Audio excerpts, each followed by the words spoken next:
వీళ్ళ చదువులు మధ్యలో ఉన్నాయి, చేతిలో ఆటో లేదు. ఇప్పుడేం చెయ్యాలి? దేవుడా, ఏదో ఒక దారి చూపించు.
ఏంటి అలా చూస్తున్నావు?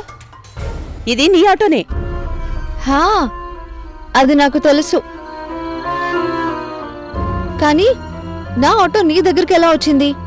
ఫైనాన్స్ వాళ్ళకి డబ్బు కట్టి తీసుకొచ్చాను. అనుకున్నాను, ఎప్పుడెప్పుడు నేను ఓడిపోతానా, అలా కింద పడిపోతే చూద్దామా అని ఎదురు చూస్తున్నావు.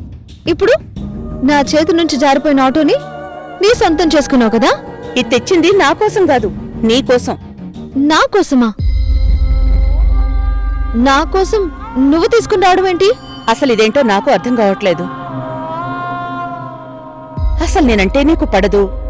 ఎప్పుడు మనిద్దరం పిల్లి ఎలుకల్లా పోట్లాడుకుంటూ ఉంటాం. కానీ ఎందుకో నీకోసం చెయ్యాలనిపించింది.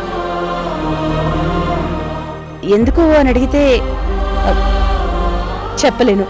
నువ్వు చెప్పకపోయినా నాకు తెలుసులే. ఆ ఫైనాన్స్ వాళ్ళు అందరి ముందు ఆటోని తీసుకుని పోయారు. అదే ఆటోని నువ్వు రేపు అందరి ముందు చూపించి, చూడండి ప్రియ ఎలా ఓడిపోయిందో అని షో చేసి నన్ను ఎగతాళి చేయాలని ఇదంతా చేసావు కదా? అసలు అది బుర్రేనా? ఆ బుర్ర నిండా ఎన్ని నెగటివ్ ఆలోచనలున్నాయి. అలా అందరి ముందు షో చెయ్యాలి అనుకుంటే ఇప్పుడు ఆటో తీసుకుని నీ ఇంటికి ఎందుకు వస్తాను? నన్ను రెచ్చగొట్టాలి కదా, అందుకు. నేను బాధపడుతుంటే నువ్వు చూసి సంతోషించాలి. ప్రతిదాన్ని అలా చూడుకో. నేను నిజంగా నీకోసమే తెచ్చాను. ఇదిగో తాళాలు తీసుకోమ్మా. అసలు నా అప్పు కట్టడానికి నువ్వెవరు? నీకు నాకు ఏంటి సంబంధం? నువ్వెవరు నాకు బంధువా? పోనీ నీకు నాకు రక్త సంబంధం ఏమైనా ఉందా?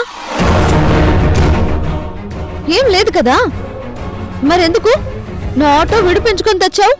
నిజమే, నీకు నాకు మధ్య ఏ సంబంధం లేదు. నువ్వు అనుకున్నట్టు శత్రుత్వం మాత్రమే ఉంది. ప్రతి విషయంలోనూ నువ్వు నాతో పోటీ పడుతూనే ఉంటావు. కానీ ఆ గొడవలన్నీ అక్కడి వరకే తప్ప ఆ తర్వాత అసలు నాకేమీ గుర్తు కూడా ఉండవు. కానీ నీ కష్టం వచ్చిందనగానే నా మనసెందుకో నీకు అండగా నిలబడమని చెప్పింది. అందుకే వెళ్ళి 6 నెలల ఈఎంఐ కాదు, మొత్తం డబ్బిచ్చేసి ఆటో తీసుకొచ్చేసాను. ఇక నీ పనికి మాలిన ఆలోచనలు అనుమానాలు పెట్టుకోకుండా తాళాలు తీసుకోమ్మా. ఇప్పుడు నాకు అసలు విషయం అర్థమైంది రానమ్మా. ఏంటది? పిల్లల్ని చదివిస్తున్నట్టు పేపర్లు రాయించుకున్నావు కదా, రేపు నా ఆటో విడిపించి ఇచ్చినట్టు పేపర్లు రాయించుకోవాలని ప్లాన్ చేశావు, అంతే కదా? అయ్యో, నన్ను మోసం చేయలేవు. నీ సంగతి నాకు బాగా తెలుసు. ఈ ఆటో నువ్వే ఉంచుకో, నాకేం అవసరం లేదు. మొన్నటిదాకా నీకు సగం తెక్కే అనుకున్నాను. ఇప్పుడు అర్థమైంది నీకు పూర్తిగా తెక్కుందని. ఇప్పుడేంటి, నువ్వు ఆటో తీసుకో, అంతేనా? అంతే. అయితే సరే, రేపు ఆటో స్టాండ్ లో అందరి ముందు నేను రాణమ్మతో పోటీ పడలేకపోతున్నాను, రాణమ్మే నా మీద గెలిచింది అని, నేను ఓడిపోయి తోక ముడిచాను అని ఒప్పేసుకో. ఇప్పటిదాకా అందరూ నీకు నాకు పోటీ అనుకున్నారు. అసలు నువ్వు నాకు పోటీవే కాదని అందరికీ చెప్పే. ఏంటి నేను నేను ఓడిపోయానని ఒప్పుకోవాలా? అస్సలు ఒప్పుకోను. అయితే తాళాలు తీసుకో. ఆహా, తీసుకోను. నీ మాటలు వింటుంటే ఒళ్ళు మండిపోతోంది. కానీ ఎందుకో నిన్నేమీ అనలేకపోతున్నాను. నిజానికి నువ్వు బాధపడితే నేను ఆనందించాలి, కానీ నాకలా అనిపించడం లేదే. అన్నం తినబోతుంటే కూడా నువ్వే గుర్తొచ్చావే మెంటల్ దానా. నన్ను నువ్వు నిలబెట్టి ఇలా ఎన్ని మాటలు అంటున్నా సరే నాకు నిన్ను వదిలిపెట్టి వెళ్ళాలనిపించట్లేదు. దీన్ని ప్రేమ అంటారో శత్రుత్వం అంటారో ఇంకేమంటారో నాకు తెలియడం లేదు. నువ్వు అన్నట్టు నీకు నాకు ఏ బంధుత్వం లేకపోయినా నీకు కష్టం వచ్చింది అంటే నా మనసులో ఎక్కడో తెలియని బాధ మెలిపెడుతుంది. ఎందుకు అని నువ్వు అడిగితే నా దగ్గర సమాధానం లేదు. అయినా నువ్వు నాతో నవ్వుతూ మాట్లాడాల్సిన అవసరం లేదు. కనీసం నువ్వు నాతో రోజు గొడవ పడ్డానికైనా నువ్వు అక్కడికి రా, వచ్చి నాతో పోటీ పడు.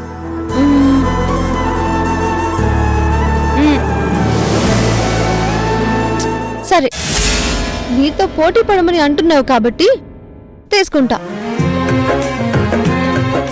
కానీ ఒక కండిషన్. కండిషనా? ఏంటో చెప్పు. ఆ ఫైనాన్స్ వాళ్ళకి ఇవ్వాల్సిన నెల నెల ఈఎంఐ నేను కడతాను. కట్టు. ఒక్క నెల కట్టకపోయినా వడ్డీ వేస్తాను, సరేనా? అంత దూరం తెచ్చుకోనులే. తల తాకట్టు పెట్టైనా ఈఎంఐ కడతాను. ఇంత మెంటల్ దానివి నే తలెవరు తాకట్టు పెట్టుకుంటారు? హలో, ఏంటి? ఏం లేదు, ఇదిగో తీసుకో.